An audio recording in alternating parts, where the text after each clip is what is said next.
Pronto. Boas noites, minhas queridas amigas, meus queridos amigos, interessadas, interessados, correligionárias, correligionários, público em geral, a todas e a todos, muitas boas noites. É com grande alegria, com grande satisfação que iniciamos mais uma das nossas prédicas positivas. Após uma incômoda pausa na semana passada devido a um pequeno problema de saúde, enxaqueca, né? Retomamos no dia de hoje. Bem, antes de mais nada, vamos começar pelo começo, não é mesmo? Então, o amor por princípio e a ordem por base, o progresso por fim. Nós temos hoje uma programação bastante simples, mas com alguns itens enfim, que valem a pena serem comentados, né? Antes de mais nada, na semana passada e nesta semana, nós temos algumas comemorações a serem feitas, a serem lembradas, não é? No dia 10 de outubro, terça-feira da semana passada, nós celebramos o aniversário de nascimento do positivista brasileiro Paulo Carneiro. Ele nasceu em 1901, então seriam 122 anos. O Paulo Carneiro foi um importante positivista brasileiro, embora não fosse exatamente ortodoxo, mas ele foi muito importante.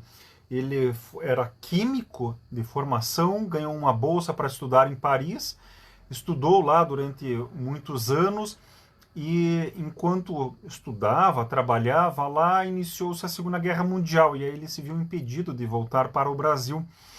Ficou lá durante o conflito. Quando acabou a Segunda Guerra, ele participou dos esforços de reconstrução da Europa, da França, de Paris, e foi um importante diplomata brasileiro trabalhando para a criação da Unesco, do órgão da ONU para a educação e a cultura, não é? Depois ele também foi responsável pela gestão da Casa de Augusto Comte, na rua Monsieur le Prince, número 10, e na década de 1970 ele doou o patrimônio da casa e os bens que estavam lá, o imóvel propriamente dito, e as obras, os originais de Augusto Comte, ele doou tudo isso para o governo francês. É a partir daí que se criou a instituição, o museu chamado Maison d'Auguste Comte, né? Casa de Augusto Comte. Essa doação, por um lado, garantiu a preservação do imóvel e do patrimônio, por outro lado, resultou que os administradores da Casa de Augusto Comte não têm muito vínculo, não têm nenhum compromisso efetivo com o positivismo, mal tem propriamente com Augusto Comte. Um ex-presidente da Casa de Augusto Comte chegou a ironizar o fato de que a Casa de Augusto Comte naturalmente é um centro de atração do positivismo, não é? Enfim, e ironizou dizendo que a Casa Augusto Comte antigamente era uma caaba, não é? Um centro de peregrinação do positivismo. A Caaba é um templo no centro de Meca, na Arábia Saudita, e um dos deveres de todo muçulmano é ir pelo menos uma vez ao longo de sua vida fazer a peregrinação para Meca e para a Caaba. A mesma coisa para nós positivistas, né? Na medida do possível, uma das nossas obrigações, na medida do possível, né, é irmos para Paris visitar a Casa de Augusto Comte. Então, isso só para comentar, né, a situação extremamente ambígua da Casa de Augusto Comte. Enfim, além disso, o Paulo Carneiro organizou, consolidou, né, fez uma publicação da correspondência de Augusto Comte em uma edição consolidada em 8 volumes. É uma edição muito importante. não é? Então, são alguns fatos importantes, né, que indicam a importância, enfim, a importância mesmo de Paulo Carneiro. Bem, antes de darmos continuidade, temos aqui nossos amigos Sandra e Hernani dando boas noites, boas noites, né, Sandra e Hernani, e o Gabriel também dá boa noite, Gabriel, sejam todos bem-vindos. Temos outras pessoas, a Sandra, o Hernani e o Gabriel estão no Facebook, temos outras pessoas assistindo a nossa prédica pelo YouTube, mas essas pessoas do YouTube não se manifestaram. Em todo caso, evidentemente, são todos bem-vindos, todos e todas, não é? São bem-vindos. Então, a primeira comemoração que eu quero lembrar, né, é o aniversário de nascimento de Paulo Carneiro. O segundo é no dia 12 de outubro, descoberta da América, descoberta por Cristóvão Colombo em 12 de outubro de 1492. Então, 531 anos. Não é bastante tempo isso. O dia 12 de outubro, então, foi originalmente um feriado positivista aqui no Brasil, ou inspirado pelo positivismo, um feriado cívico aqui no Brasil, e desde cedo foi substituído por comemorações, foi deixado de lado e foi substituído por comemorações clericalistas. Tanto é que nos anos 70, se não me engano, deixou de ser comemorada a descoberta da América, passou a ser a celebração da suposta padroeira do Brasil. O Brasil é um país laico, então não tem padroeira. Os católicos brasileiros podem ter padroeira, mas o Brasil não tem, não é? E aí virou o feriado de Nossa Senhora Aparecida, para suplantar e degradar o feriado cívico sugerido pelos positivistas no início da República, não é? E o Gabriel está dizendo que aparentemente no YouTube a minha transmissão está muda. Vamos ver se agora está com som. Está com som, Gabriel, no YouTube? Sim, não? Bem, vamos dar sequência. E no dia 18 de outubro, amanhã, não é? Nós temos o nascimento de dois outros importantes positivistas. Em 1831, o nascimento de Frederick Harrison, foi um importante historiador inglês positivista, uma vasta obra,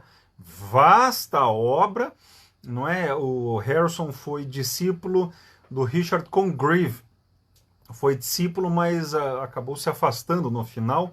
E o Richard Congreve foi discípulo direto de Augusto Comte, não é? O Congreve foi talvez o mais eclesiástico dos positivistas religiosos, né? Ofereceu um certo apoio ao positivismo brasileiro. Isso o Congreve, né? E por outro lado, o Harrison, né, que foi discípulo do Congreve, diretamente do Congreve, o Harrison, entre muitas obras, ele organizou o livro O Novo Calendário dos Grandes Homens, New Calendar of Great Men. Ele está disponível em várias versões em PDF na internet, no portal Internet Archive, não é? E é uma excelente fonte de consulta para conhecermos as biografias de todos os tipos do calendário positivista histórico, do calendário concreto.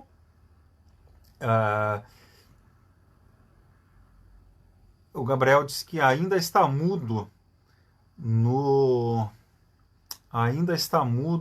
YouTube. Vamos tentar fazer aqui uma alteração. Gabriel. Vamos ver se a gente resolve o problema que nós tivemos na outra semana. Só um instantinho, eu vou parar aqui. Bem, enquanto eu vou dar continuidade aos comentários enquanto eu tento resolver aqui o nosso pequeno problema. Bem, então aniversário de nascimento do Frederick Harrison, 1831, são quase 200 anos, né? São 192 anos. E amanhã também, nascimento do grande Benjamin Constant Botelho de Magalhães, não é? O grande fundador da República Federativa do Brasil,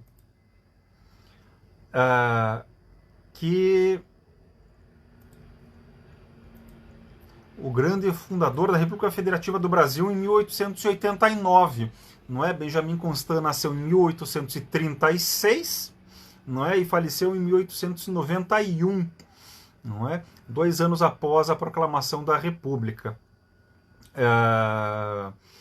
Vejamos o que mais.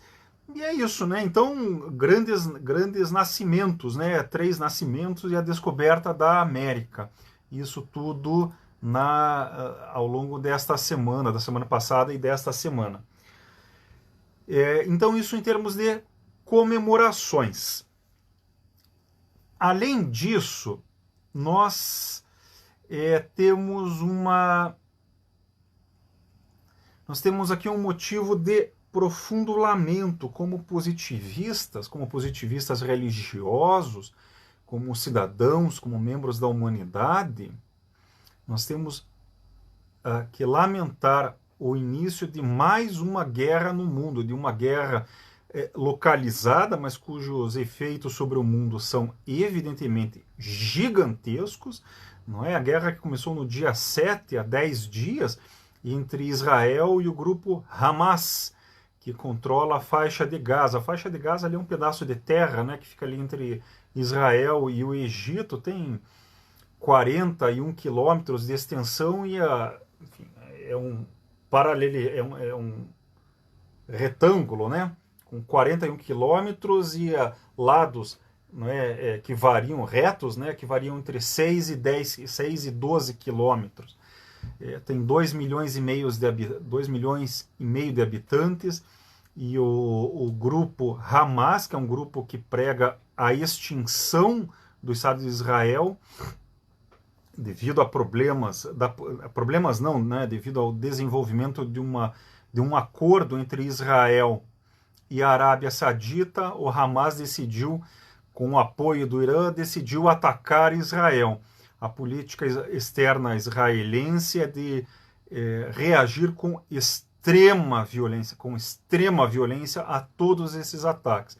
Então iniciou-se uma guerra com um ataque mais ou menos imprevisto, violentíssimo, do Hamas contra Israel, e os políticos israelenses, a extrema-direita, né, que governa Israel há mais de 20 anos, não tem grande preocupação em resolver esses conflitos, né, vai adotar o padrão da resposta militar israelense, que é reagir com extrema violência, com uma resposta absolutamente desproporcional em relação ao ataque inicial. E eles fazem isso de propósito para tentar desestimular os ataques. Tentar, não consegue, mesmo com toda a violência. Esperamos que cesse logo esse conflito, que os políticos, né, que administram a faixa de Gaza, né, que volte a ser o grupo Fatah, da antiga OLP, da Autoridade Nacional Palestina, administre a faixa de Gaza. Isso é comentário pessoal meu, Gustavo, né? Esperamos, eu estou fazendo esses comentários considerando que são pelo que tudo indica, são as formas de esse conflito encerrar-se, não somente agora, mas para haver uma paz naquela parte do mundo, né? Uma paz duradoura, não é? Que a Autoridade Nacional Palestina retome o controle da faixa de Gaza, que o Irã aquiete-se, não é? E que a extrema-direita em Israel deixe de governar o país e seja substituída por grupos mais dispostos à convivência e à afirmação de um Estado palestino, convivendo com o Estado israelense. Não é? Então, faço esses comentários lamentando profundamente mais um conflito que todos vemos, né, violentíssimo, extremamente agressivo, com mortes de ambos os lados e cada vez mais sobre os palestinos da faixa de Gaza. E sem fim à vista. Isso porque permanecemos com o conflito, né, já dura aí 1 ano e 8 meses da invasão da Ucrânia pela Rússia. Não é? Apesar do conflito entre Israel e o Hamas concentrar todas as atenções do mundo, o problema, a invasão russa sobre a Ucrânia permanece. Não é? Esperamos que esse conflito também se encerre logo com a expulsão dos russos da Ucrânia, seguida por um acordo de paz. Crível, né? Bem, então é o nosso lamento, né? Nós positivistas somos antimilitaristas, somos pacifistas e procuramos sempre a paz, estimular a paz. Claro, a paz tem que ser digna, não pode ser degradante. Não é? No caso da faixa de Gaza, enfim, Israel está tentando acabar com o Hamas, mas com isso, pelo caminho, há 2,5 milhões de palestinos. Né? E no caso da Ucrânia, o conflito só vai acabar de maneira crível quando a Rússia for expulsa da Ucrânia. E ou quando o governante russo sair do poder, né? Só alguns comentários tristes, não é? Nós, como positivistas, como poder espiritual, nós temos a obrigação de comentar essas questões, não é? Somos pacifistas, mas quando se inicia um conflito militar, o conflito militar tem sua própria lógica e, de qualquer maneira, a paz não pode ser uma paz degradante, né? O Gabriel faz uma pergunta. Em sua opinião, o imperialismo sempre tem uma sombra teocrática?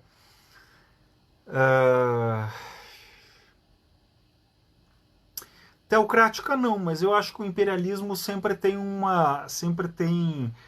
é inspirado por ambições absolutas, absolutistas, né? Nós podemos ter aí um imperialismo não teocrático, mas puramente metafísico, né? O imperialismo comunista, o imperialismo da democracia norte-americana, o imperialismo da democracia meio metafísica, meio teocrática da Inglaterra, não é? No caso da Rússia, metafísica apoiada pela teocracia. Não é? No caso do conflito Israel-Hamas, é um conflito entre metafísica e teocracia de um lado, do lado de Israel, e do outro lado também, né, uma teocracia com muita metafísica, não é? Apoiados pela teocracia iraniana, né? Infelizmente. Bem, de novo, eu fiz esses comentários para lamentar essas situações, né? Desejar o fim das hostilidades, mas de maneira que não seja degradante para as vítimas, não é? Que não seja degradante para as vítimas. Infelizmente, né? Vivemos essa situação triste. Bem, esses são apenas os comentários iniciais. Vamos passar aqui para palavras mais, não encorajadoras, mas palavras mais afetivas, que estimulem o nosso altruísmo e que nos lembrem de que nós precisamos de afeto, não é? De afeto, de carinho, de altruísmo, e que apenas o amor constrói e o ódio destrói, não é? Vamos ler aqui um pequeno poema, mais um soneto do nosso grande poeta Martins Fontes. É um poema chamado Minha Mãe, não é? E depois desses comentários tristes, né, sobre as guerras muito sérias, né, de amplas repercussões pelo mundo, um poema muito bonito, muito simpático, para retemperar a nossa alma, para retemperar, não é, o nosso espírito, né, que fica abatido por essa situação essas situações tão dramáticas. Enfim, Minha Mãe, de Martins Fontes. Beijo-te a mão que sobre mim se espalma para me abençoar e proteger. Teu puro amor o coração me acalma, provo a doçura do teu bem-querer. Porque a mão te beijei, a minha palma olho, analiso, linha a linha a ver, se em mim descubra um traço da tua alma, se existe em mim a graça do teu ser. E o M, gravado sobre a mão aberta, quem abrir a mão vai ver um M, né? E o M, gravado sobre a mão aberta, pela sua clareza me desperta um grato enlevo que jamais senti. Quer dizer, mãe, este M tão perfeito e com certeza em minha mão foi feito para quando eu for bom pensar em ti, né? Um pouco de bons sentimentos amorosos, né? Vamos tentar resolver o problema da falta de som. Só um instantinho, da falta de som no YouTube.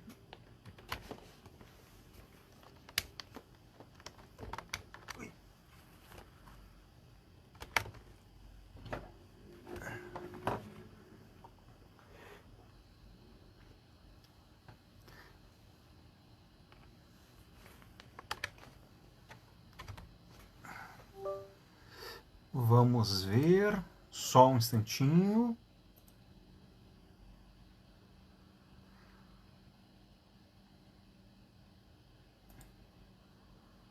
Só um instante.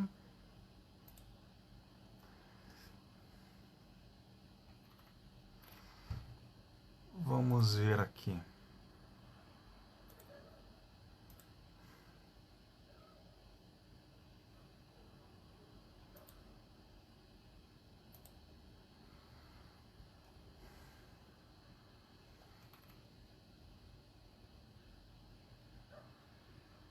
Só mais um instantinho, nova transmissão. Vamos começar aqui uma nova transmissão.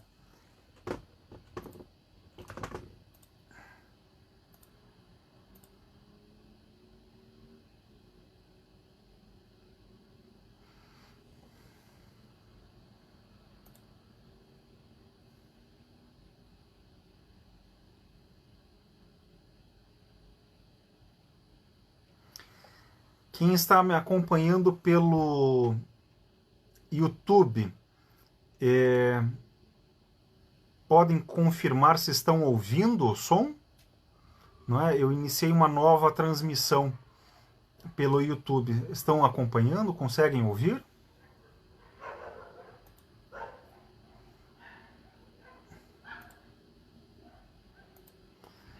Vamos lá mais uma vez. Quem está no YouTube consegue me ouvir? Eu iniciei uma nova transmissão.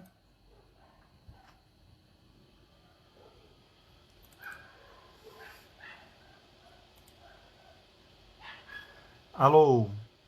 Alô, estão ouvindo?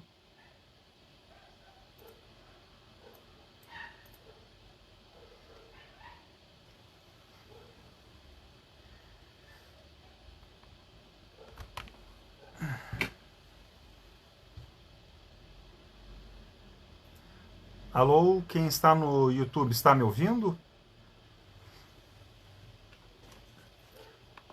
Testando mais uma vez.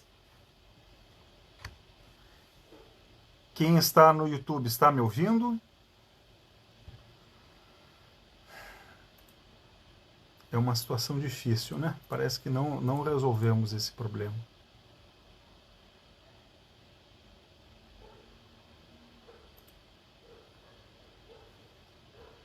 Ah, estão ouvindo. Que bom, que bom.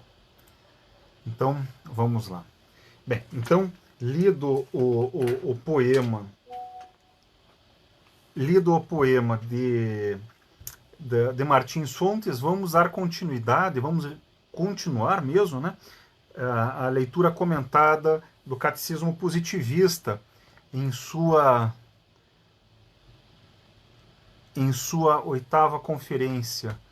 O Gabriel disse que está mudo agora. Caramba, parece que não resolve o problema, né? Ai, ai, ai, que dificuldade.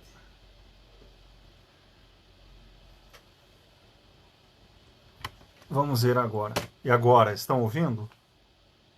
Bem, vamos lá. Vamos dar continuidade em todo caso. Na prédica anterior, não é, havia com Augusto Conte, né, e Clotilde estavam conversando sobre o fato de que os sentimentos, a sede dos sentimentos fica é o cérebro, não é? E que o cérebro a parte afetiva do cérebro não para. Por quê? Porque há alternância das funções afetivas no cérebro. Bem, mas mais importante que isso, há uma observação de Augusto Conte no seguinte sentido: os instintos afetivos, os instintos altruístas, são mais fracos que os instintos egoístas. A força maior do egoísmo, num primeiro momento, pode parecer ser um problema para o altruísmo, mas na verdade apenas parece que é um problema. Na verdade, a força maior do egoísmo acaba sendo disciplinada pelo altruísmo e serve de estímulo, de apoio, poderíamos até usar a expressão, serve até como uma plataforma para o altruísmo. Então, em vez de percebermos egoísmo e altruísmo como opostos, nós devemos entendê-los como complementares. E essa complementaridade é não apenas no sentido de que o altruísmo disciplina o egoísmo, mas também no outro sentido, não é? De que o egoísmo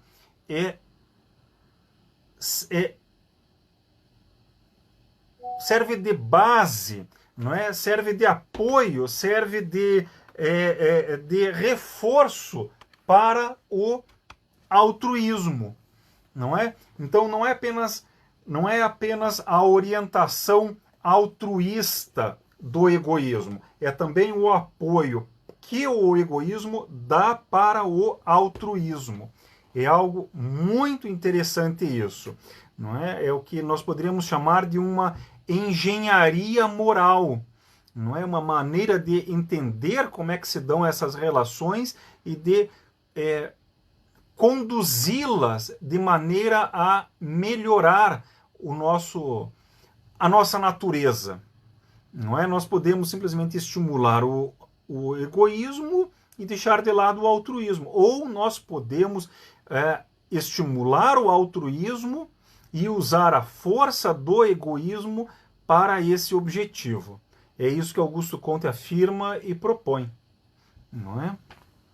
Bem, então, na sequência, Clotilde, a mulher, a filha,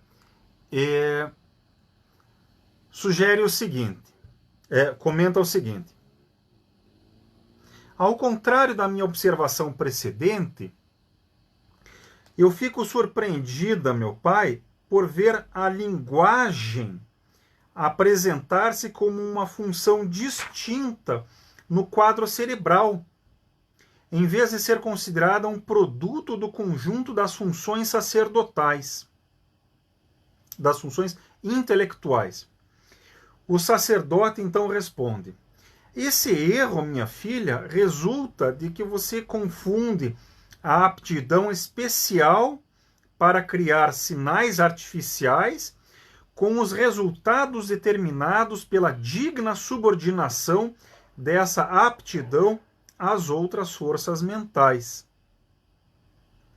Apesar da insuficiência ordinária de suas análises intelectuais, Gall, não é, o pesquisador alemão Gall, nunca hesitou em dotar a linguagem de um órgão específico, sobre cuja existência a observação dos animais, dos homens e dos povos não podia deixar-lhe nenhuma dúvida.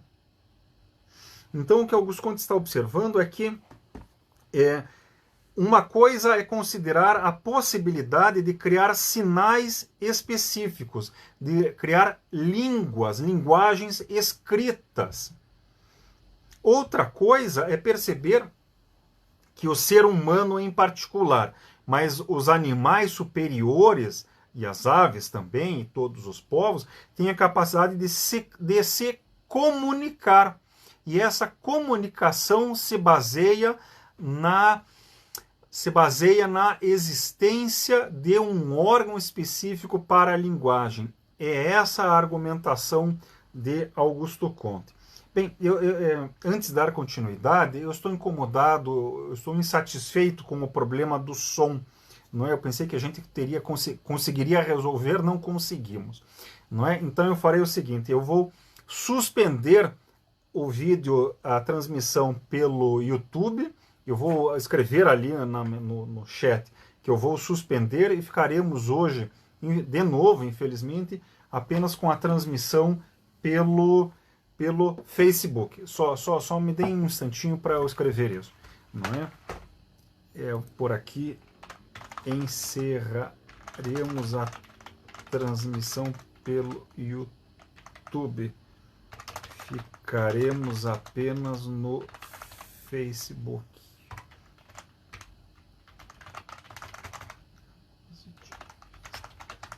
Virtual. Pronto. Então vamos encerrar aqui essa transmissão porque não está dando certo, está gerando problemas, não é? Depois a gente encaminha esse negócio. Pronto. É só um pequeno comentário para explicar. Nos testes anteriores que eu tinha feito, eu tinha resolvido esse problema do som. Eu até obtive, né, por meio de uma generosa doação, um microfone aqui para, né, deixa eu mostrar, um microfone para poder falar. Mas nos testes anteriores o microfone estava funcionando. Houve algum problema aqui que eu não sei qual o problema que não é, que nos impediu aqui a transmissão do som. Lamento muito, né? Estou justificando aqui publicamente porque quer dizer, eu não sei o que aconteceu, mas eu sei o que aconteceu efetivamente, não é? Bem, dando continuidade então à leitura comentada da 8ª conferência. Bem, continuando ali o sacerdote.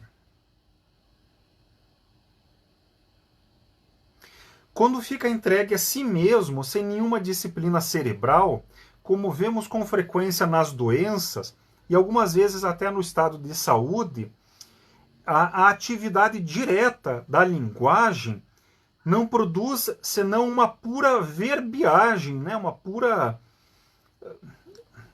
verborragia, que só a razão pode transformar num verdadeiro discurso.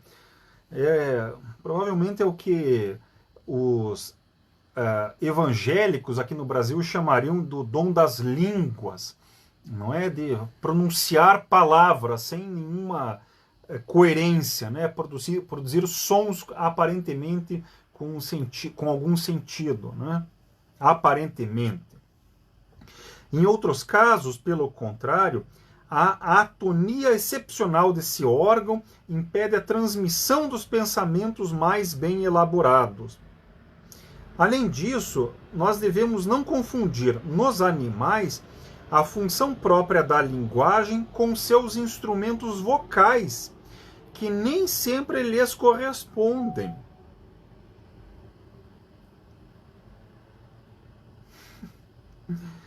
Cada espécie superior tem sua linguagem natural, entendida por toda a raça, e mesmo entre as espécies bastante vizinhas.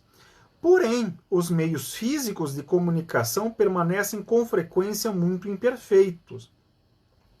Quanto à linguagem atual das nações civilizadas, ela constitui, com efeito, um resultado complexíssimo do conjunto do desenvolvimento humano.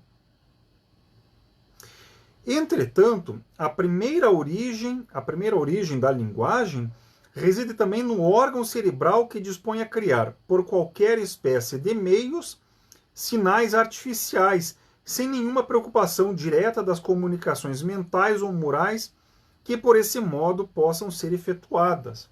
Não é? Então, em primeiro lugar, Augusto Comte observa aqui, né, observa uma coisa que nós aqui já comentamos em diversas outras ocasiões, não é, a propósito de temas parecidos. Não é apenas o ser humano que se comunica. Os animais superiores e as aves falam, não é? Falam com certeza, comunicam-se, mas não com palavras articuladas, não é? O meu cachorro, eu já comentei isso várias vezes, né? O meu cachorro conversa comigo, claro, ele não fala palavras articuladas, mas eu sei quando ele quer carinho, eu sei quando ele quer atenção, eu sei quando ele quer que eu saia do meu gabinete e vá ver alguma coisa fora de casa, eu sei quando ele vai brigar com alguém, quando ele vai brigar com outro cachorro, quando ele vai brigar com alguma pessoa, quando ele vai brigar com o inimigo natural dele, que são aquelas aves, os quero-queros, não é? E assim por diante. Então, a intensidade, a modulação, o timbre, tudo isso fica muito claro, não é? E vai constituindo uma linguagem, não é? Isso eu, ser humano, entendo, né, a comunicação do meu cachorro, e os outros cachorros entendem da mesma maneira essa comunicação, não é? Sabem qual latido corresponde a quê, não é? E Augusto Comte observa ali que, além disso, né, no caso do ser humano, não é, nós ainda podemos elaborar a linguagem artificial, que são símbolos, não é, que nós desenvolvemos para expressar ideias sem nenhuma relação direta, imediata com o conteúdo da linguagem, não é? Aqui no Ocidente nós temos a linguagem fonética, cada letra, mais ou menos, né, cada letra, cada sílaba corresponde a um som e o conjunto dos sons correspondem a palavras e assim por diante. Mas se nós pensarmos nas línguas antigas, né, dos fenícios, né, no alfabeto cuneiforme ou nos hieróglifos, por exemplo, dos egípcios, não é, a símbolozinho lá de um escaravelho, de uma cobra e assim por diante, de uma aguinha, né, se movimentando, né, são sinais que não são fonéticos, mas o conjunto deles corresponde a ideias, né? E é isso que Augusto Comte está observando aqui no final, não é?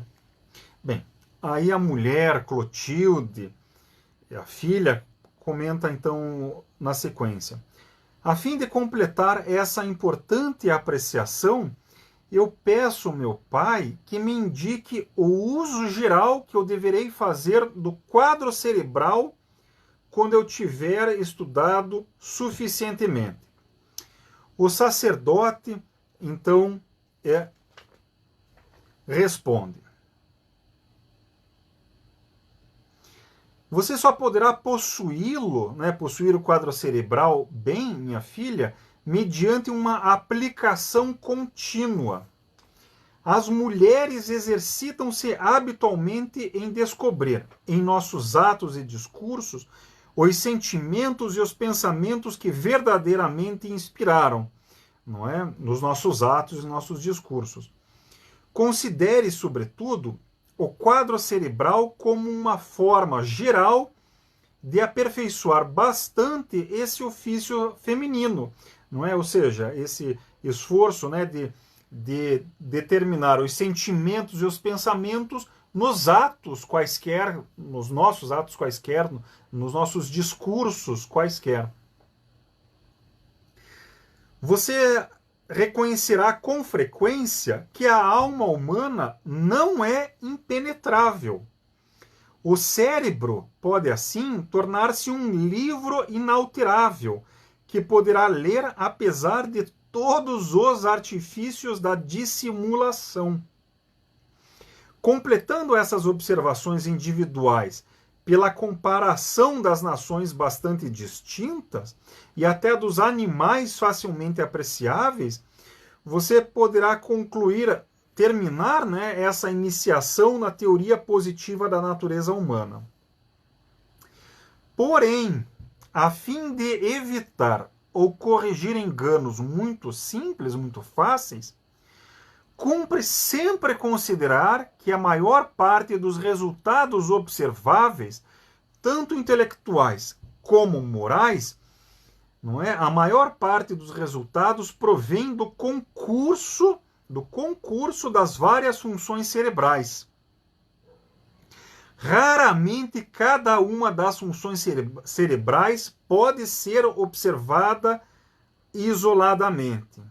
Assim, a sua exploração exigirá, no mais das vezes, uma análise cujos elementos serão, sem cessar, fornecidos pelo quadro, não é? Fornecendo elementos que você deverá combinar até que essa síntese represente bastante o quadro correspondente.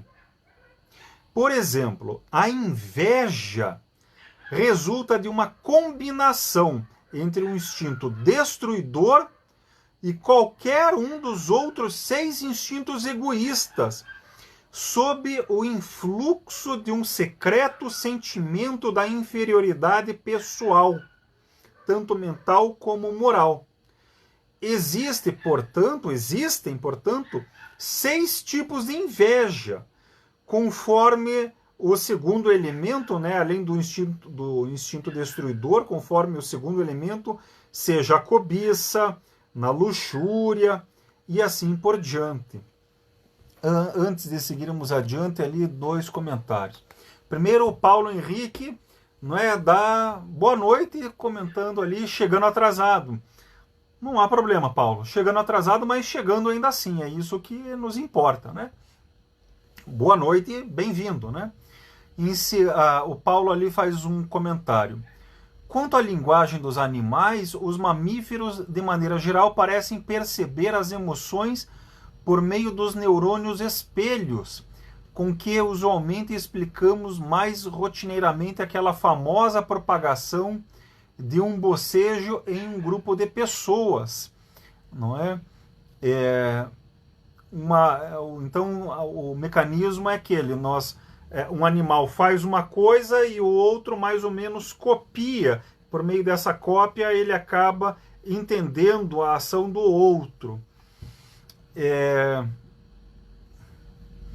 Pelo jeito, é essa a explicação atual, não é? Enfim.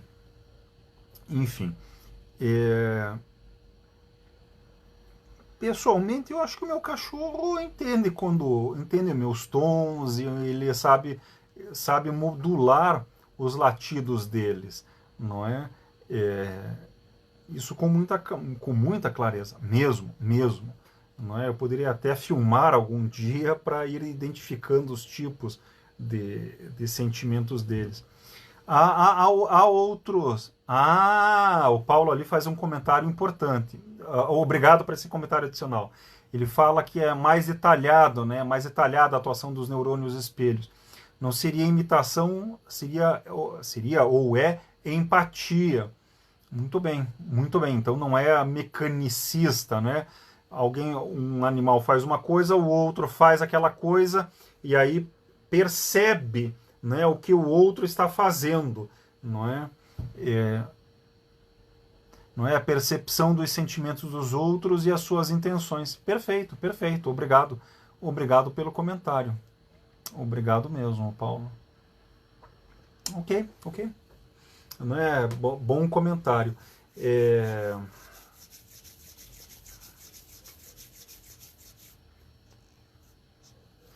Esses estudos não são tão recentes, né? São estudos que em alguns casos têm mais de meio século, né?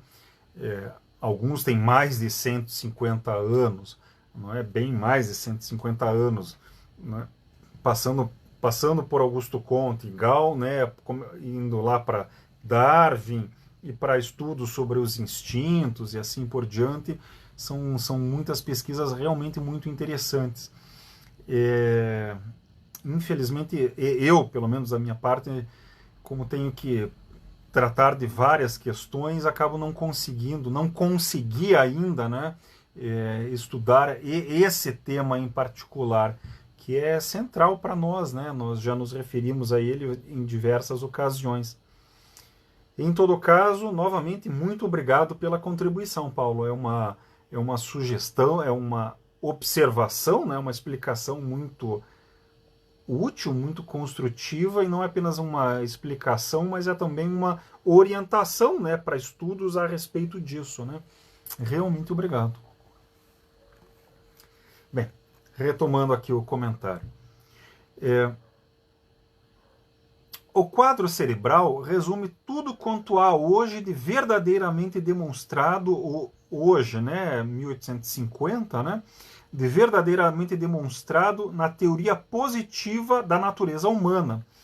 Eis porque só indiquei aí o número e a sede dos órgãos intelectuais e morais, sem nada indicar com maior precisão, mesmo sobre a forma ou o tamanho deles.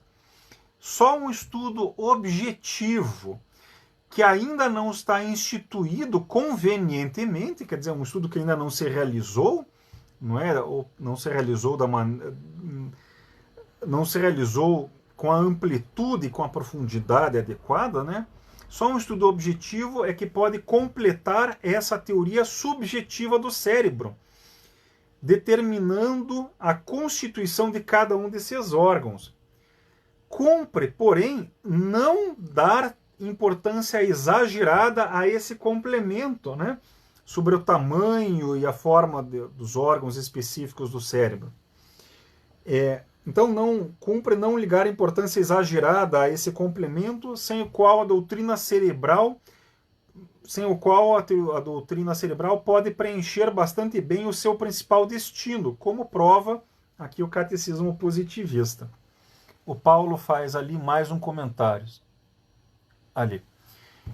Sim, os estudos são antigos, né, esses estudos que a gente comentou, né, sobre a afetividade, a inteligência dos animais superiores, né, e das aves. Os estudos são antigos e consistentes. A descoberta dos neurônios espelho apenas explica uma parte da base fisiológica, que não diminui a argúcia da observação original de Augusto Comte e de seus contemporâneos. Perfeito. Obrigado pela observação adicional, Paulo. Enfim, o que você comenta, na verdade, é que as bases de Augusto Comte estão corretas mesmo, né? O positivismo está correto em linhas gerais nisso que afirma, né? E que o que se pesquisa atualmente, que se pesquisa desde então, é o desenvolvimento, não necessariamente o desenvolvimento direto do que Augusto Comte dizia, não é? Mas são vários desenvolvimentos e Augusto Comte estava correto em linhas gerais no que observava, né?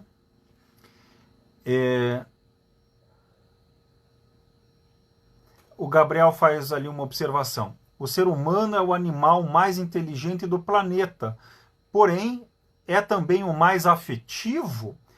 Com certeza não é o mais sociável.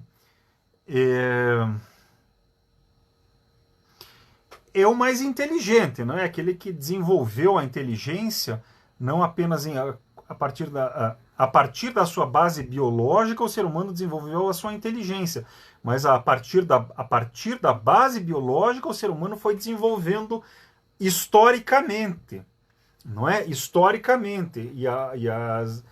O estudo dinâmico da inteligência humana, né? O estudo dinâmico da inteligência humana é o estudo histórico da inteligência humana, não é? Esse estudo evidencia, né, que o ser humano realmente desenvolveu a inteligência, não é? Por causa do desenvolvimento histórico do ser humano. Isso é importante indicar, não é? Isso a gente vai ver em outras conferências, mas no final do catecismo positivista, né? O ser humano é o ser mais afetivo? Bem, suponho que os animais superiores, né, deixando de lado o ser humano, são mais diretamente afetivos, né? A inteligência e o intelectualismo não atrapalham o desenvolvimento da sua afetividade, não é? É, entretanto, no que se refere à afetividade, o fato é que o ser humano é o único capaz de disciplinar a sua afetividade.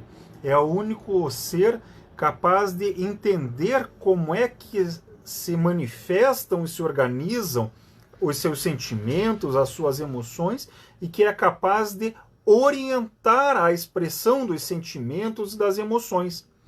A partir dessa capacidade de conhecer e de orientar, nós conseguimos estimular o altruísmo e comprimir e orientar melhor o egoísmo.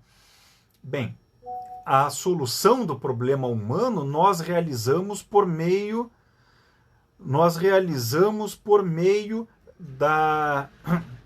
do caráter social e histórico do ser humano. Então, é o mais afetivo? Bem, de novo, suponho que outros animais consigam expressar mais claramente, ou com os outros animais consigam expressar mais claramente a sua afetividade. Entretanto, o ser humano é o único que consegue, de fato, conhecer e orientar a sua afetividade, não é? E de estimular o altruísmo com clareza, não é? O ser humano consegue resolver o problema humano, né? Como Augusto Comte chamava, o grande problema humano, que é o estímulo do altruísmo e a compressão do egoísmo. O ser humano consegue por si só resolver isso, não individualmente, mas sempre coletivamente e historicamente, sempre. Não é por isso que nós adoramos a humanidade, a figura da humanidade é um ideal superior a cada um de nós e também representa o desenvolvimento histórico do ser humano. É o único bicho que faz isso. Os outros animais dependem sempre dos outros. Por exemplo, os cachorros têm a harmonia moral, né, a subordinação do egoísmo com o estímulo do altruísmo, tendo um objeto externo a cada um dos cachorros e ao conjunto da espécie canina. Como é que os cachorros realizam isso? Por meio dos seus donos. Não é a harmonia afetiva dos cachorros. E eu estou dizendo dos cachorros porque é o exemplo mais fácil, para mim, pelo menos diretamente. É um exemplo que eu conheço com muita intimidade. Os cachorros fazem isso por meio do ser humano. O ser humano é a humanidade para cada um dos cachorros, não é? Então é o ser mais afetivo nesse sentido do desenvolvimento da regulação moral e do desenvolvimento do altruísmo. Sim, o ser humano é o mais afetivo nesse sentido, não é? Com certeza não é o mais sociável. Da mesma maneira, não é? O desenvolvimento histórico do ser humano só se dá por meio da historicidade. O desenvolvimento histórico só se dá pela historicidade. Isso é uma redundância, né? Mas, enfim, o desenvolvimento do altruísmo, né? O combate ao militarismo, o desenvolvimento do pacifismo, o desenvolvimento do altruísmo e a compressão do egoísmo só se dá do ponto de vista histórico. Bem, a sociabilidade, o desenvolvimento histórico, Augusto Comte deixou claro, né? O desenvolvimento histórico encaminha, orienta o ser humano para o altruísmo, para a paz e para a noção de humanidade. Bem, isso é o desenvolvimento da sociabilidade, não é? Na medida em que o ser humano é o único ser que consegue orientar, disciplinar a sua moralidade, em particular no sentido do altruísmo, né? Quer dizer, o ser humano, o bicho homem, é o único bicho que consegue resolver o chamado grande problema humano, não é? É o ser mais sociável que existe. Outras espécies sociáveis não conseguem resolver isso. Quer dizer, até conseguem, mas é porque não tem a noção de autonomia individual. Nós temos, não é? Vamos lá. Os insetos sociais não têm noção da autonomia individual. Então não existe esse problema. A sociabilidade se manifesta porque não existe individualidade. Os animais superiores têm individualidade, mas carecem de sociabilidade. O ser humano resolve isso ao longo do tempo. A gente resolve isso, não é? A autonomia individual com a convergência coletiva. Ao longo do tempo a gente resolve. O positivismo é a afirmação da possibilidade da realização histórica disso, não é? É um fato histórico e é uma possibilidade que se renova cotidianamente para o futuro, não é? Então, quanto à inteligência, quanto à afetividade e à sociabilidade, o caráter histórico do ser humano é que garante isso. É o que garante isso, não é? O homem das cavernas tinha tudo isso em germe, como uma grande possibilidade para se realizar. Não é tudo isso que nós podemos realizar hoje, tudo isso já estava presente lá no Homem das Cavernas, mas faltava ao Homem das Cavernas uma coisa: história, desenvolvimento histórico. Nós hoje, século XXI, na verdade já com Augusto Comte, né? Século XIX, final do século XVIII, nós já tínhamos a história, o passado histórico que nos permitiu chegar aonde nós estamos. É imperfeito, Augusto Comte fala isso com toda clareza, somos muito imperfeitos, mas a possibilidade existe e em grandes linhas nós temos muita clareza para onde é que nós estamos indo. Não é? Enfim, bom comentário esse, Gabriel. Foi um comentário um pouco negativo, mas suscitou algumas observações, suscitou uma resposta minha realmente, não é para eu me envaidecer, mas os comentários, né, desenvolvidos foram importantes e são interessantes mesmo, né, se a gente parar para pensar a respeito disso. Né? Então, obrigado pelo comentário também, Gabriel. Bem, retomando ali a leitura. A posição dos órgãos, né, a posição de cada um dos órgãos específicos que constituem o cérebro, né, a posição dos órgãos constitui. O Gabriel falou ali, obrigado pela explicação. Eu que agradeço pela pergunta. A posição dos órgãos no cérebro constitui, de fato, a determinação mais importante e também a mais difícil. A posição, o lugar no cérebro, né? A posição indica logo as influências mútuas que, sem nenhum intermédio nervoso, né, de órgãos do cérebro, né, dependem da simples contiguidade, né, um do lado do outro.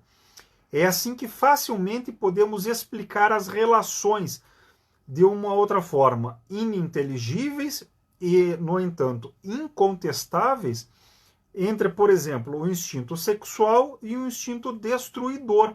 Não é? Porque o instinto sexual, o órgão do instinto sexual e o órgão do instinto destruidor são contíguos, um está do lado do outro.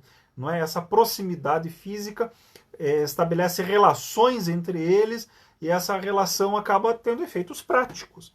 Não é? A ordem dos órgãos, sobretudo dos órgãos afetivos, mede a sua energia respectiva, de acordo com a lei, não é, que está apresentada no quadro cerebral. Não é? Então a sequência com que Augusto Comte apresenta os órgãos cerebrais importa para indicar a força, a energia de cada um deles. Por exemplo, entre dois instintos consecutivos, Vê-se que o pendor a destruir é naturalmente mais forte que o pendor para construir. Por quê? Porque a tendência para destruir vem antes da tendência para construir. Não é? Então o que vem antes é sempre mais forte que o que vem depois. Não se pode duvidar disso, notando-se a preferência que aquele obtém por toda parte, aquele o instinto destruidor, sem excetuar nossa espécie. Quando o ente acredita, quando o ser, né, a pessoa, o animal, acredita ter a livre escolha dos meios. Mas o uso mais nobre do quadro cerebral consiste em assentar melhor o problema humano, o ascendente da sociabilidade sobre a personalidade. Como você já sentiu tantas vezes antes desta explicação direta. As três qualidades práticas são em si mesmo indiferentes ao bem ou ao mal. Diretamente elas só aspiram à ação. As três qualidades práticas são a coragem, a prudência e a perseverança. Né? Como observa aqui Augusto Comte, né? As três qualidades práticas querem só agir. A gente pode agir para o bem ou para o mal. Não é? Quanto às 5 funções intelectuais, seu verdadeiro destino consiste, evidentemente, em servir os 3 pendores sociais, o apego, a veneração e a bondade, de preferência aos 7 afetos pessoais, instinto nutritivo, sexual, etc, etc, etc. Esse é o único meio de fazer que o desenvolvimento próprio delas, das funções intelectuais, se torne vasto e duradouro. Todavia, a fraqueza intrínseca que distingue os instintos afetivos impede-os frequentemente de resistir à energia natural dos impulsos egoístas. Daí resulta a principal dificuldade. Então, a principal dificuldade é que o egoísmo é mais forte que o altruísmo. É mais forte e é em maior número, né? Se o espírito, quer dizer, se a inteligência não atraiçoa, se não trai a sua santa missão, a personalidade, né, um instinto egoísta, os instintos egoístas, né, a personalidade, aliás, incoerente, subordina-se facilmente a uma sociabilidade que não recusa nunca as satisfações legítimas do egoísmo. Não é? Então, o elemento aqui é a atuação, o elemento central é a atuação da inteligência. Se a inteligência não trai a sua função, não é a sua função correta, nós sempre podemos orientar o egoísmo para o altruísmo. A harmonia fica assim firmada entre o sentimento e a inteligência. E aí a atividade segue espontaneamente um impulso, não é, que sempre lhe fornece um campo inesgotável.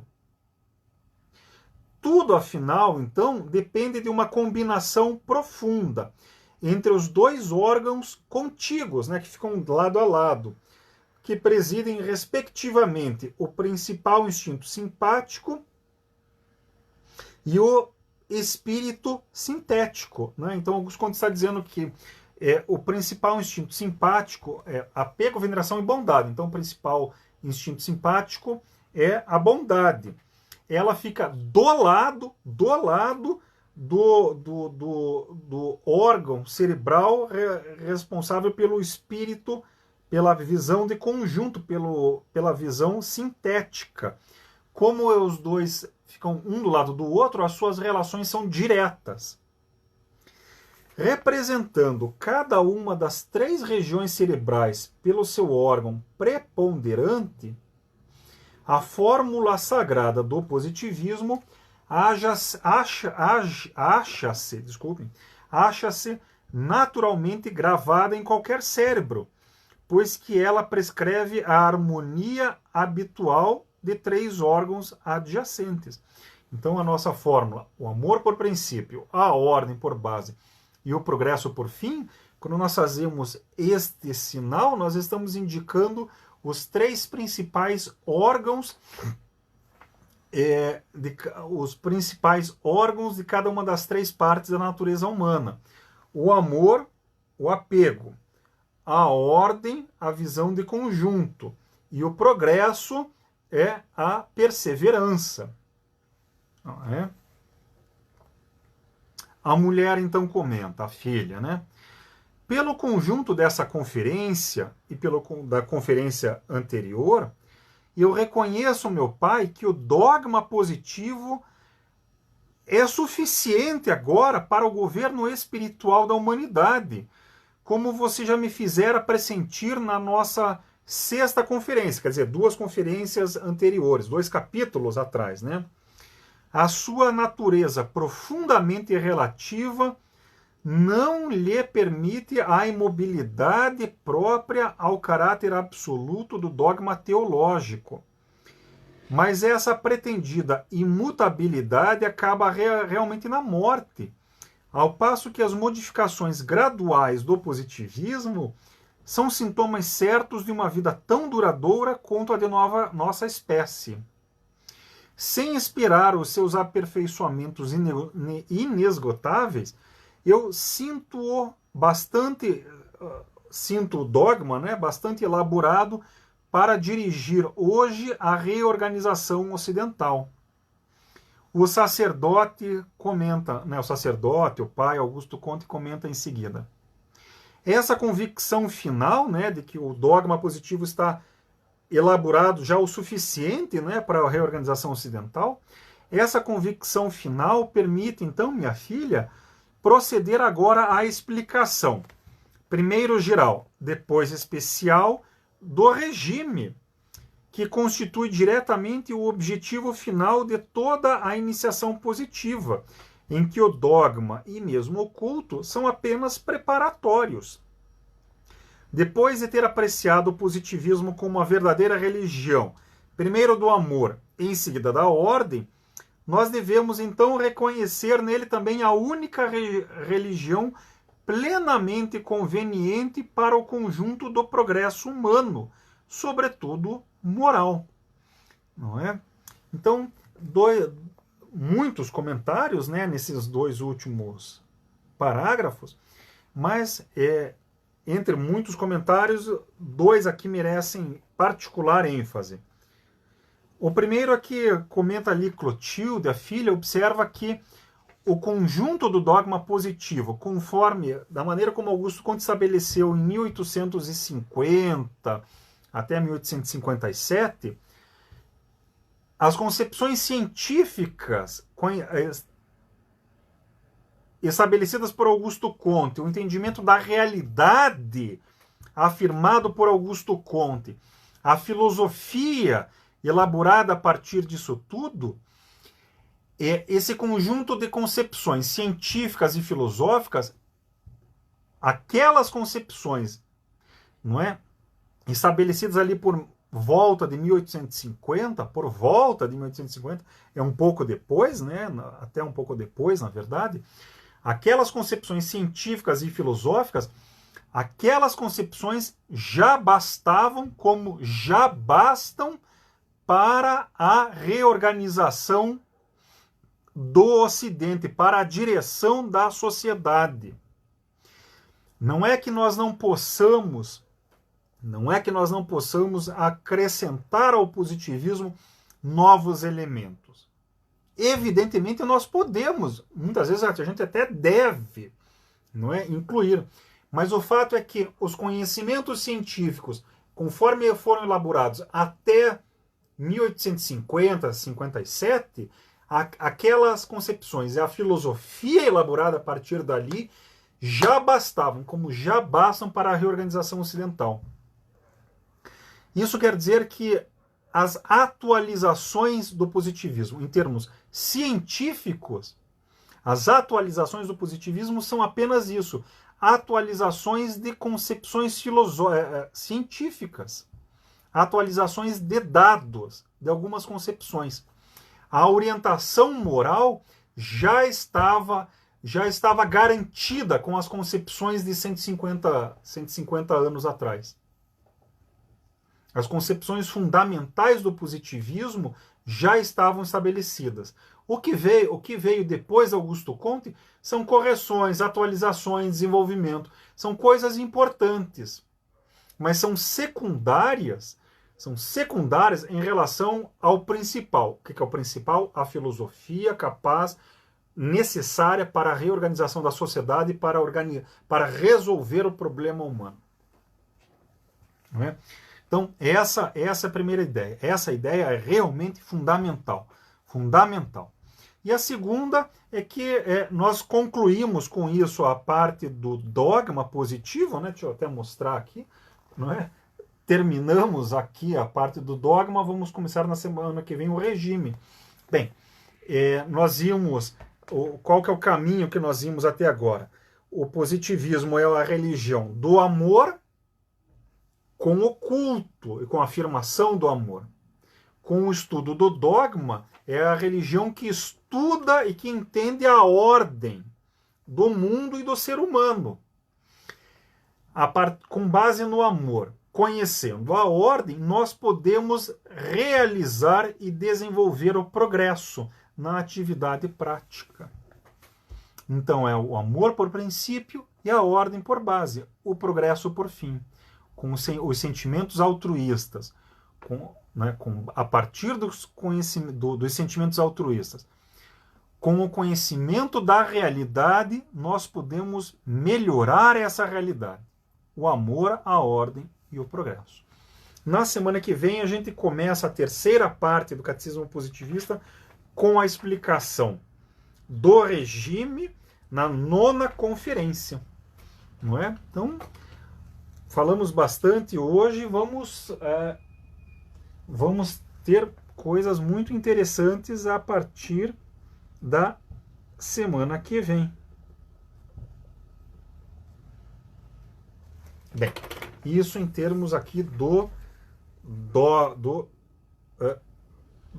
regime, não é? E da explicação do Catecismo Positivista. Bem, vamos tratar agora do nosso sermão de hoje. O sermão de hoje é uma observação sobre os calendários positivistas, não é? Uma observação sobre os calendários positivistas. Nós já vimos aqui os calendários positivistas quando a gente tratou do culto, especialmente do culto público, não é? Mas, em primeiro lugar, é sempre bom a gente rever alguns temas, né, que nós vimos há vários meses, às vezes até no ano passado, não é? Então é interessante rever isso, para ter isso na cabeça, e também porque o tema dos calendários positivistas é algo que sempre chama atenção. Às vezes as pessoas não sabem nada do positivismo, mas já viram o calendário positivista, então vale a pena que a gente apresentá-los rapidamente, né, as suas ideias.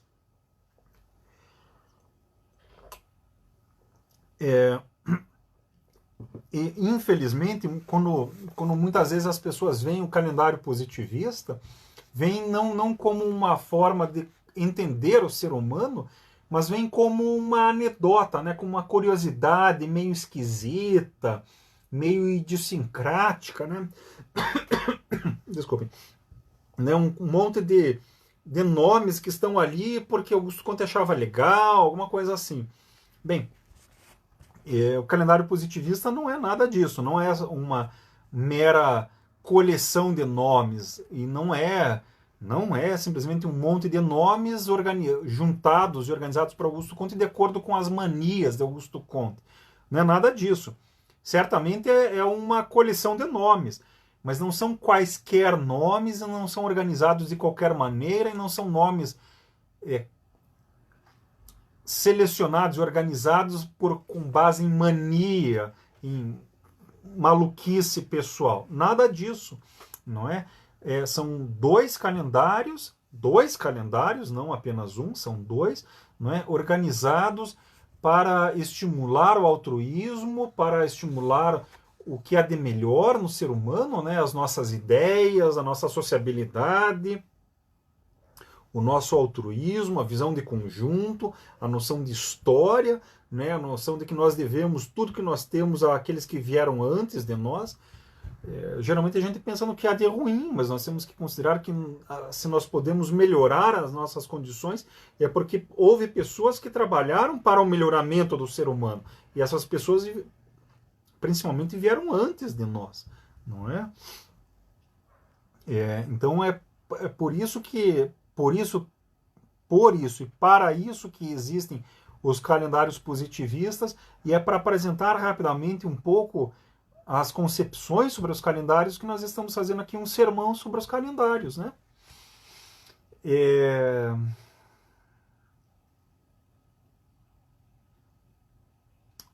Bem, vejam só,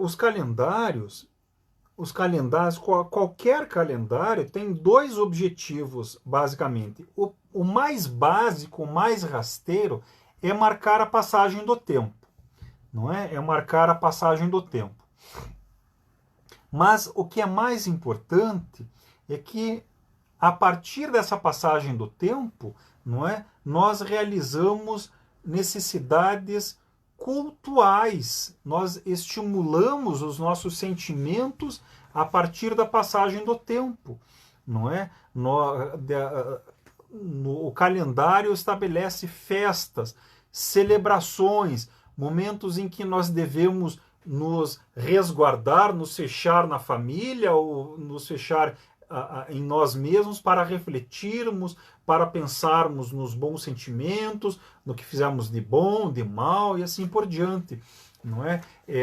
Outras festas estimulam o congraçamento, a reunião pública, estabelecem momentos de trabalhar, momentos de celebrar, momentos de descansar e assim por diante. Então, o calendário, ele mede a passagem do tempo, mas mais do que isso, a passagem do tempo é utilizada para o desenvolvimento do culto. O culto não é simplesmente uma questão de práticas eclesiásticas, não é isso, é a organização da vida humana e do desenvolvimento ritmado dos nossos sentimentos. É essa a ideia do culto público, principalmente. Não é? Bem, muitas das minhas anotações aqui, eu poderia ter usado, como de modo geral eu uso o Catecismo Positivista. Não é? Eu uso aqui a edição de 1996 da edição Os Pensadores, né? Para anotar, para rabiscar e assim por diante. Entretanto, sobre os calendários, são anotações que eu fiz já há alguns anos, não é? Eu retomei e atualizei. Essas anotações são baseadas na fonte, diretamente no Sistema de Política Positiva, no volume 4º, não é? Que é sobre o quadro do futuro humano, em que Augusto Comte apresenta diretamente a religião da humanidade. Então, eu vou pôr no meu blog depois, né, as anotações. Vocês vão ver que estão aqui, né, Sistema de Política Positiva, volume tal, volume 4º, né, página tal, e assim por diante. Para quem tiver interesse, consultar, né, ir diretamente à fonte. O básico dessas anotações aqui é uma postagem que eu fiz em 2019, então há 4 anos, não é? Há 4 anos, quando a Covid-19 estava começando, não é? Eu estava publicando isso, coincidentemente, né? Coincidentemente. E, além disso, no meu blog e aqui no canal do YouTube, né, durante um ano, eu fui explicando cada um dos meses positivistas. São 13 meses em cada um dos 2 calendários, então são 13 ocasiões em que eu apresento, não é, cada um dos meses dos calendários positivistas, do calendário abstrato e do calendário concreto. Eu não vou indicar agora porque é difícil, mas quem tiver interesse pode procurar no canal Positivismo, né, no YouTube, ou no meu blog, né, que é a Filosofia Social e Positivismo, do Blogspot. Não é? Bem, então vamos lá. Os calendários que Augusto Conte elaborou são solares, né? Não são lunares. Então o que importa no calendário solar é o período de um ano, né? De 365 dias.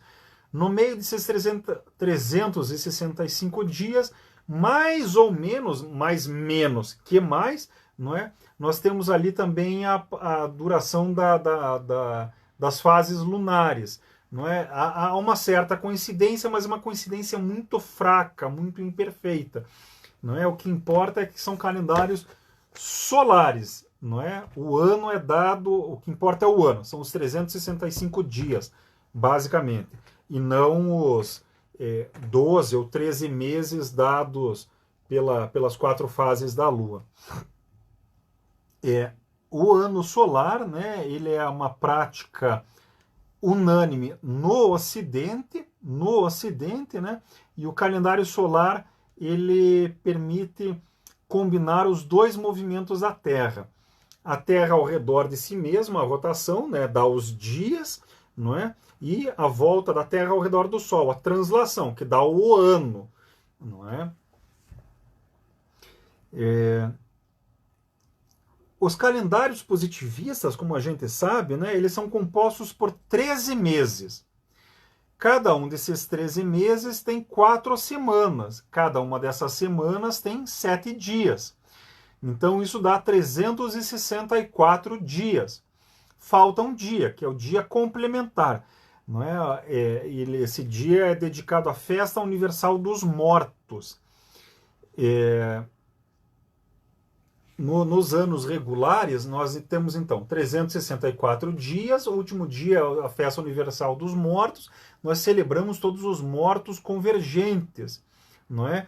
No dia seguinte, nós temos a Festa da Humanidade, que é a festa de todos, né? Dos que estão vivos, dos que já morreram, não é? Dos que vão nascer e dos que estão vivos, não é? Isso num ano de 365 dias. Nos anos bissextos, né, cada 4 anos, nós temos aí mais um dia complementar que é dedicado à festa das mulheres santas, não é? Das mulheres que inspiraram mais diretamente o nosso altruísmo. Essa quantidade de 13 meses, Augusto Conte observa, esses 13 meses eles são deduzidos, não é? Se a gente considera 7 dias por semana e 7 dias para cada semana e 4 semanas, 7 dias para cada mês, então nós temos aí 365 dias dividido por 7 dias por semana e meses de 4 semanas, né? Cada semana com 7 dias, nós temos aí 13 meses. Bem, então é não apenas uma questão matemática, mas essa quantidade de 13 meses é a quantidade mínima capaz de representar os diversos aspectos próprios à humanidade celebrados no culto público. Não é? A gente vai ver que os diversos aspectos da humanidade celebrados no culto público perfazem um total de 13 aspectos. Então há uma coincidência, não é, entre a quantidade de aspectos e a quantidade de meses. Então essa quantidade de meses ela é importante mesmo, não é? As semanas dos calendários positivistas começam sempre numa segunda-feira e terminam sempre num domingo. Uma semana positivista começa sempre na segunda, um mês começa sempre na segunda, um ano termina sempre na segunda-feira. Toda semana e todo mês termina num domingo. Todo ano termina, os anos terminam nos dias complementares, não é? Na festa dos mortos ou na festa das mulheres santas. Então, essas características dão para os calendários positivistas um aspecto de fixidez, não é? Ele é extremamente irregular. A gente sempre sabe quando que tal dia do mês vai cair na semana. A gente sempre sabe, sempre. Isso permite a gente regularizar a nossa vida de uma maneira enorme, enorme. E isso da regularização não é secundário, não é? Basta pensar que a gente nunca sabe quantos dias tem um mês, não é? Ou por outra, contabilmente considera-se que um mês tem 30 dias, mas o mês não tem 30 dias, o mês tem 28 dias. Mas há um mês de 28 dias, há meses de 30 dias, há meses de 31 dias. Então, como é que a gente vai ter, mesmo do ponto de vista prático, como é que a gente vai ter uma previsibilidade com o calendário júlio-gregoriano? Não é que não possa ter. Mas é uma previsibilidade muito ruim, muito fraca. E, evidentemente, eu não estou fazendo esse comentário para dizer que os esforços de Júlio César, no ano 45 antes da era atual, e depois do Papa Gregório XIII, se não me engano, no século XVI, não é? Não estou dizendo que os esforços de Júlio César e de Gregório XIII, se não me engano, foram esforços secundários, inúteis, ruins. Foram grandes esforços, mas nós podemos fazer algo mais sistemático, respeitando a historicidade humana. E a gente já vai ver como é que a gente respeita a historicidade humana. Não é? Bem, esses comentários que eu fiz são comentários gerais, né? Só para indicar as características básicas dos calendários positivistas, não é? Bem, Augusto Comte criou dois calendários, o abstrato e o concreto. Os dois são históricos e são sociológicos. O mais importante é o calendário abstrato. Por que ele é o mais importante? Porque ele foi feito diretamente para o culto público, não é? O calendário abstrato é um calendário que serve para organizar o culto público da religião da humanidade. Ele é o mais importante. O calendário abstrato ele é organizado em 13 meses, cada mês com 4 semanas, cada semana com 7 dias. Cada um desses meses, né, o que é importante para o culto público no calendário abstrato? O mês e cada uma das semanas. Né? Cada semana é representada por um tipo festejado no domingo daquela semana. Então, o que importa aí no calendário abstrato são os meses e as semanas, não tanto os dias. Não é? O calendário abstrato é plenamente universal. Ele se refere a todos os seres humanos, a todos os povos. Ele é aplicável, ele pode e deve ser utilizado por todos os povos, não é? E ele se organiza em termos das funções sociológicas, estáticas e dinâmicas, não é? Então são 3 grandes conjuntos no calendário abstrato: os laços fundamentais, os estados preparatórios e as funções normais. Os laços fundamentais são 6. Então são 6 meses: humanidade, casamento, paternidade, filiação, fraternidade e domesticidade. Os estados preparatórios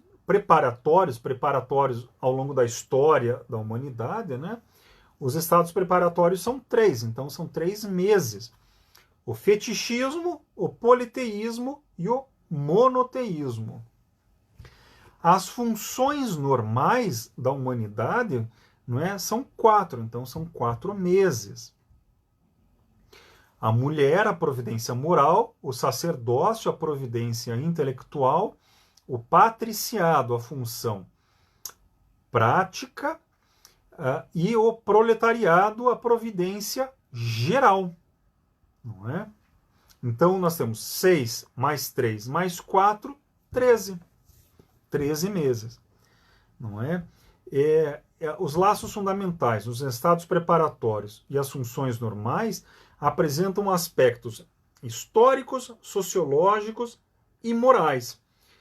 Não é? Tudo isso é organizado num total de 81 festas, não é? Distribuídas nos vários meses.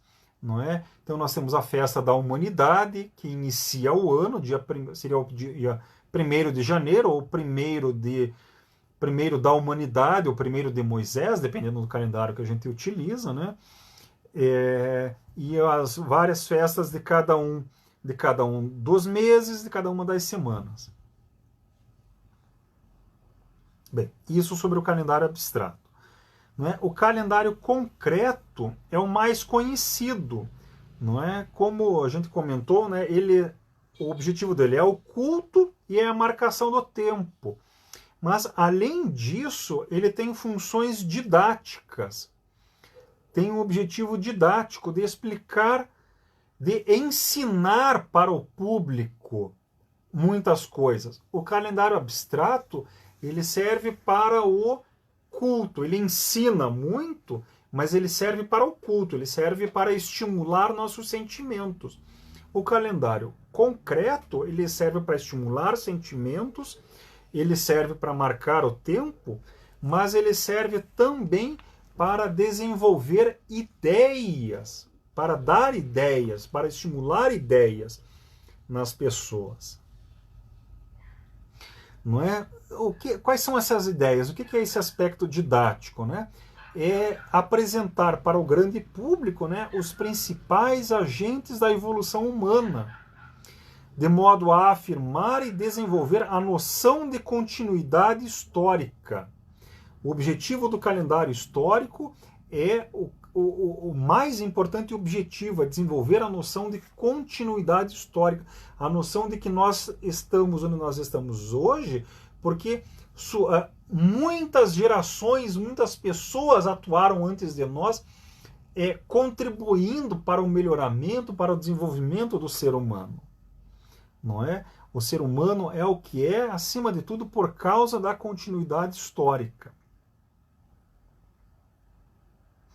Bem, essa noção de continuidade histórica, essa noção, ela vai contra o espírito da época, da nossa época. A nossa época é uma época metafísica, de revolta, de crítica, de destruição. Não é?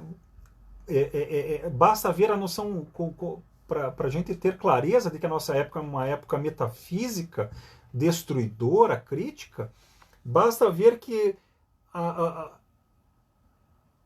as pessoas, os grupos sociais e assim por diante são chamados de progressistas se criticar as estruturas sociais, se afirmar que as estruturas sociais são ruins. Portanto, vai ser progressista se contribuir para a destruição das estruturas sociais. É claro que há muitas estruturas sociais que são ruins, é claro, mas a época de só destruir, só reclamar, só achar ruim, achar que nada presta, essa época já passou, não é? Nós temos que acabar com as instituições ruins com o espírito construtivo. É exatamente esse espírito construtivo que não existe na nossa época. Não é? O objetivo destruir as estruturas sociais é um objetivo em si mesmo. Bem, isso não dá, o ser humano não vive em meio a ruínas. A gente não vive na destruição, a gente vive nas coisas que existem de verdade, né? Bem, então, por um lado, o calendário histórico, o espírito que anima o calendário histórico é indicar a continuidade histórica e esforçar-se para reverter o aspecto destruidor da nossa época. É estimular o aspecto construtivo, a concepção construtiva, necessariamente construtivo da política humana, né, da vida humana. Mas, como eu comentei antes, né, é necessário a gente afirmar com muita clareza, né, o calendário histórico não é simplesmente uma coleção de nomes de pessoas famosas.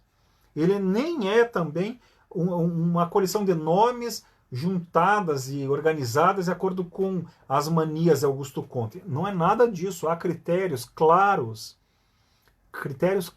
para a estruturação do calendário concreto. Ele basicamente foi elaborado, né, para se referir à evolução do Ocidente até o início da Revolução Francesa, não é? Em 14 de julho de 1789. Basicamente, então, ele se refere à evolução do Ocidente até a Revolução Francesa. No futuro, o calendário histórico ele tem que se desenvolver. Não é que a gente vai substituir o que existe, o que Augusto Comte elaborou. O calendário histórico vai ser ampliado. Nós vamos acrescentar novos nomes, não é? Então, de mais ou menos 1850 para cá, são aí 170 anos. Então, há muitos nomes que nós podemos e devemos incluir. Santos Dumont,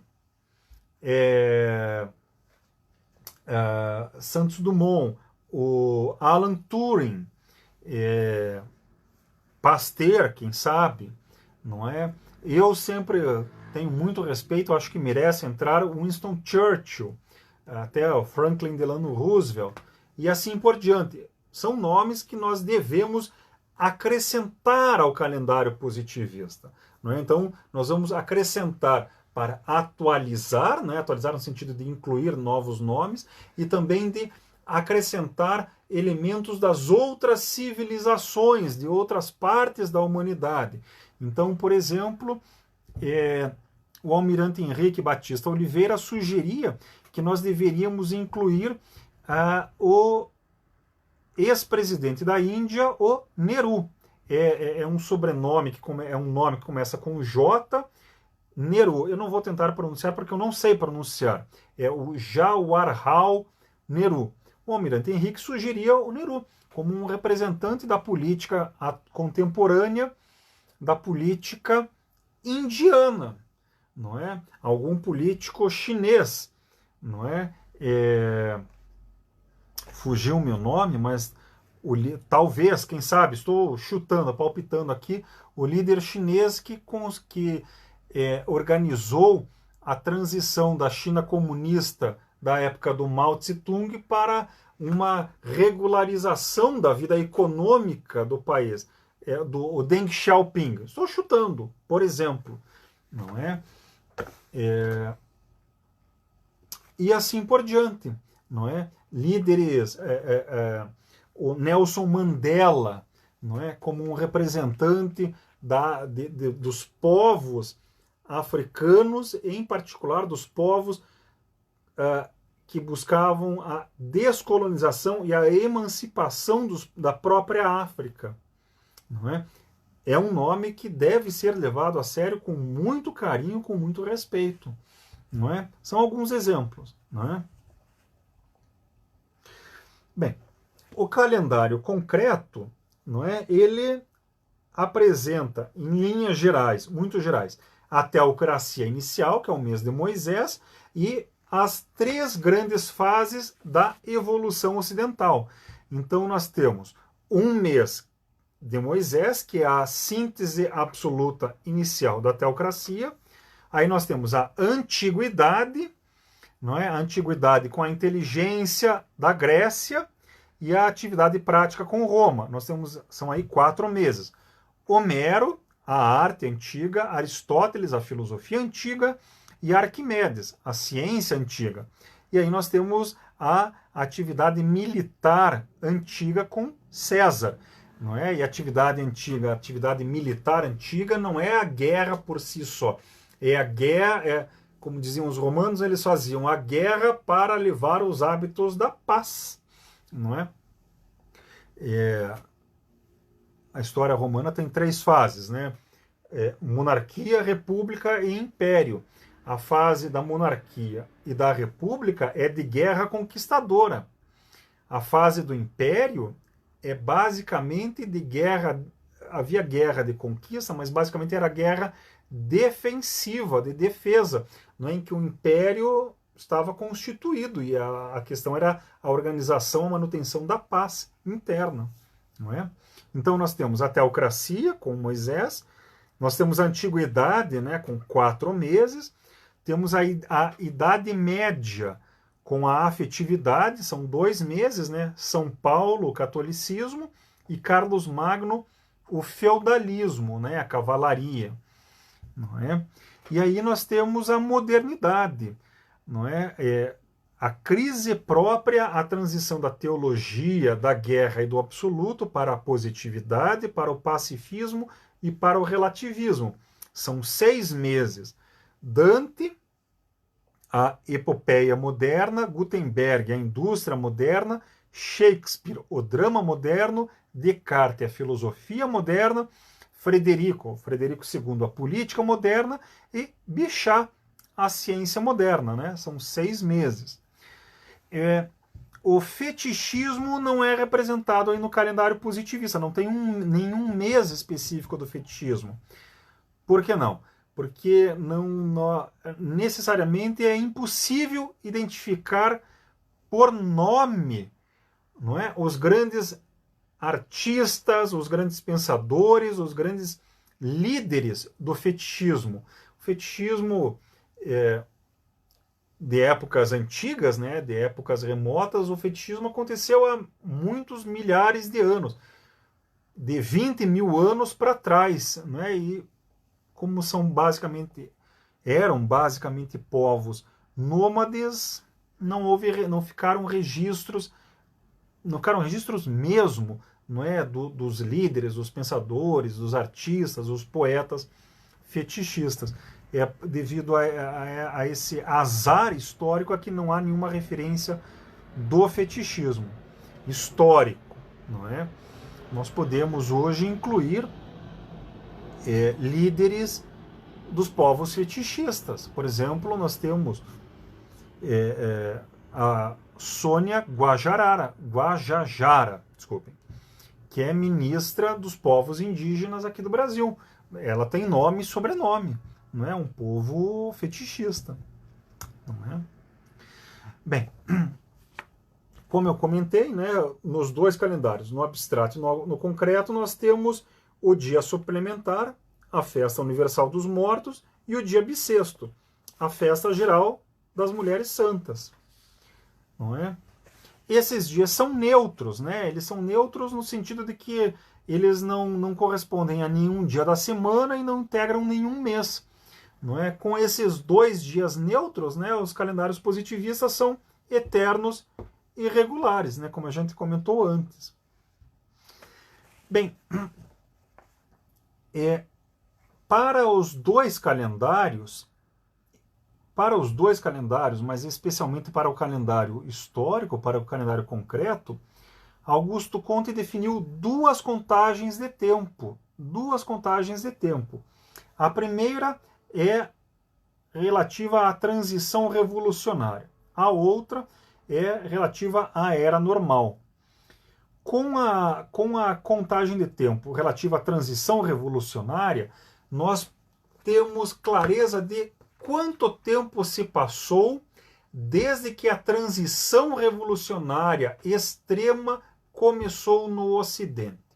Em outras palavras, desde há quanto tempo a crise geral, moral, intelectual e prática assola o Ocidente e daí assola o mundo. Qual que é essa crise que aconteceu há tantos anos? É a Revolução Francesa, iniciada historicamente, né, cronologicamente, todo mundo considera em 14 de julho de 1789.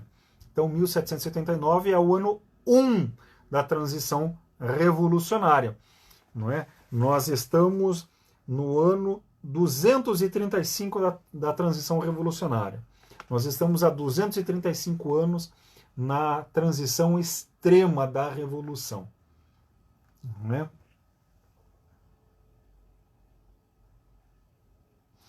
Essa contagem de tempo, ela se refere a uma fase transitória. Nós consideramos que a transição revolucionária tem que se encerrar, não é? E essa transição revolucionária, que é transitória, ela é uma transição crítica, ela é revolucionária, ela se caracteriza pela destruição de tudo, né? E pela alternância confusa, geradora, retrógrada, né? Geradora de males, de confusão entre os teológicos e os metafísicos. Em qualquer caso, né, nessa sucessão, é sempre retrógrado, sempre é retrógrado. Os teológicos são retrógrados, evidentemente, e os metafísicos são retrógrados porque são coisa do passado, que insistem em ficar se atualizando, se afirmando, quando já deveria estar lá para trás. Não é? A contagem de tempo da era normal, ela evita a origem revolucionária. Ela evita a origem revolucionária. Mas como ela não pode negar a historicidade, não faria sentido negar a historicidade, não é? A sua contagem de tempo ela tem que indicar a ligação do presente e do futuro com o passado. Bem, a contagem de tempo da era normal, ela se inicia com a instituição do positivismo religioso. O positivismo religioso terminou de ser criado em 1854, né? O positivismo religioso terminou de ser constituído exatamente com a publicação do volume 4º do Sistema de Política Positiva, né? Nesse volume nós temos aí a religião da humanidade basicamente constituída, né? Constituída em seus principais traços, né?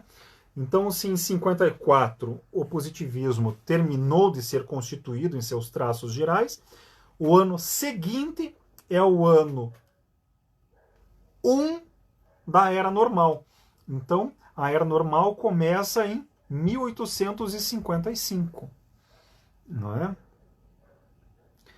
Bem, então a contagem de tempo da Era Normal indica há quanto tempo nós já temos todas as instituições necessárias, suficientes e próprias à Era Normal.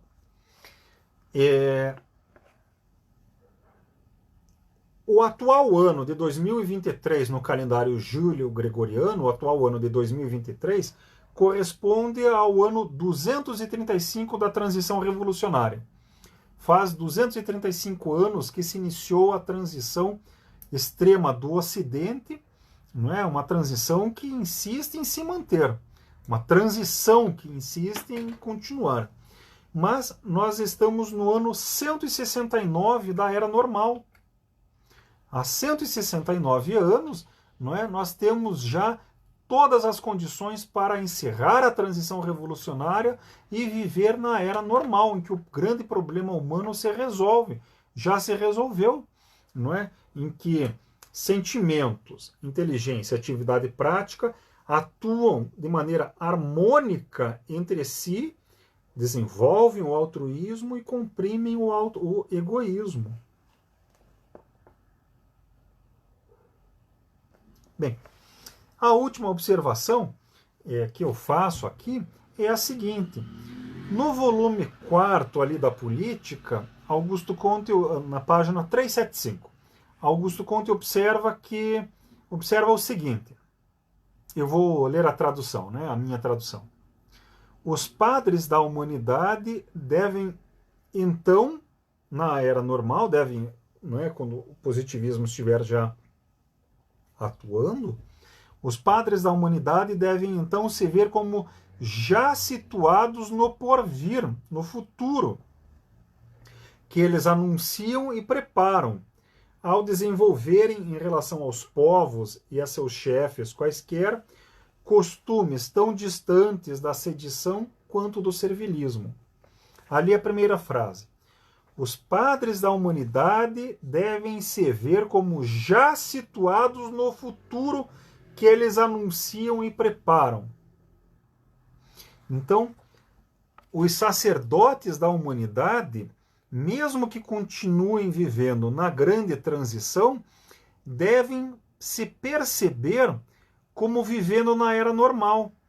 Não é que devem se enganar achando que já vivem na era normal. Não é isso, mas os padres da humanidade devem considerar como que é aí a idealização da era normal, para, a partir dos parâmetros da era normal, poder atuar, poder avaliar a vida da transição revolucionária.